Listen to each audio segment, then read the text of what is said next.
मित्रों, यहाँ पर पहले पुराना मकान था और उसके आगे एक पत्थर था। उस पत्थर में बनी हुई थी ओखली, तो जिसे पहाड़ में अलग-अलग नामों से जानते हैं। जैसे कहीं ओखल तो कहीं उरछाव, और तमिल में तो इसे अट्टुकल या थिरिकाई, और कई क्षेत्रों में इसे जाटों के नाम से भी जानते हैं। ओखली व मूसल के इतिहास के बारे में जहाँ बात करें, यह उतना ही पुराना है जितना मानव सभ्यता का विकास है। यह रसोई का एक उपकरण ही नहीं, बल्कि इंसानों द्वारा अनाज को खाने योग्य बनाने के लिए सबसे शुरुआती तकनीकों में से एक तकनीक है। वैज्ञानिक और ऐतिहासिक दृष्टि से देखें तो इतिहासकारों के अनुसार ओखली का उपयोग पाषाण काल से ही होते आ रहा है।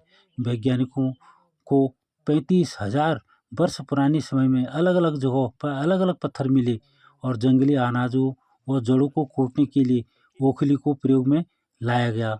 और 10,000 साल पहले इंसानों ने खेती करना शुरू किया, तब यह ओखली जीवन का एक हिस्सा बन गया।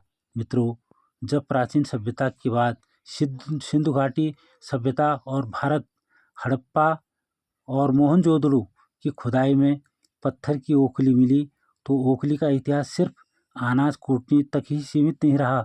आयुर्वेद और चिकित्सा के क्षेत्र में भी ओखली का बहुत बड़ा योगदान रहा है। आज इसे लोग खरल और कई लोग इमाम दस्ता के नाम से इसे जानते हैं। यूनानी और प्राचीन रोमन चिकित्सा में भी ओखली के बिना दवाइयों को बनाना उस टाइम असंभव था। तो इसलिए हम मित्रों, ओखली केवल एक वस्तु ही नहीं, बल्कि भारत के ग्रामीण और पारंपरिक समाज में यह हमारे संस्कृति का हिस्सा भी है। क्योंकि उत्तर भारत से लेकर दक्षिण भारत तक शादियों में हल्दी कूटने की रस्म ओखली से ही शुरू होती है। मित्रों, बशर्ते यह आज आधुनिक काल में बहुत बड़ा बदलाव आ गया है, परंतु इसकी जगह लोगों ने मिक्सर और ग्राइंडर और आटा पीसने वाली छोटी छोटी चक्कियाँ रख ली हैं, जो कि अनाज और मसालों की गुणवत्ता को नष्ट कर देती हैं।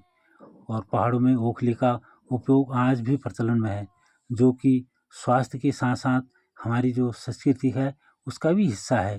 तो आप बताएंगे हमें कि आपने ओखली में कूटते हुए किसको देखा है या कूट करके अनाज को खाया है?